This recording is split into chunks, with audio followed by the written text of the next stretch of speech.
பாளையங்கோட்டையில் Amy karmical குழந்தைகள் மேம்பாட்டு மையம் திறக்கப்பட்டது. பாளையங்கோட்டை சிஎஸ்ஐ டயோசிசன் தலைமை அலுவலக வளாகத்தில் எமி கார்மிக்கல் குழந்தைகள் மேம்பாட்டு மையம் திறக்கப்பட்டது. திறப்பு விழாவில் தென்னிந்திய திருசபை நெல்லை திருமண்டல பேராயர் பர்னபாஸ் திறந்து வைத்தார். திறப்பு விழாவில் துணைத்தலைவர் சுவாமிதாஸ், குருத்துவ காரியதரிசி பாஸ்கர் கனகராஜ், சிஎஸ்ஐ ஆரம்ப நடுநிலைப் பள்ளி மேலாளர் ஸ்டீபன் முல்லர், ஆங்கில சர்ச் தலைமை போதகர் மதுரம், சிஎஸ்ஐ ஜெயராஜ், அன்னபாக்கியம் மருத்துவமனை மேலாளர் மில்டன் மற்றும் மருத்துவர்கள் பால் ராபின்சன், திவ்ய கரோலின் மற்றும் பணியாளர்கள் உட்பட பலர் கலந்து கொண்டனர்.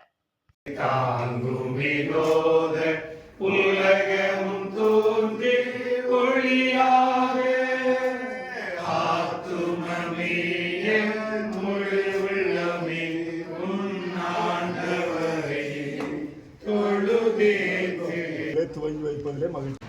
அந்த பிள்ளைகளுக்கு உதவி செய்வதற்காக நீங்கள் செய்திருப்பது மிகுந்த மகிழ்ச்சி. தேவாதி தேவன் தாமே இந்த இடம் அநேக பிள்ளைகளுக்கு ஆசீர்வாதமாக இருக்க, பயனுள்ளதாக இருக்க உதவி செய்ய வேண்டும் என்று தேவாதி தேவன் உதவி செய்வார். இப்போது நாம் ஜெபித்து அந்த சென்டரை பற்றி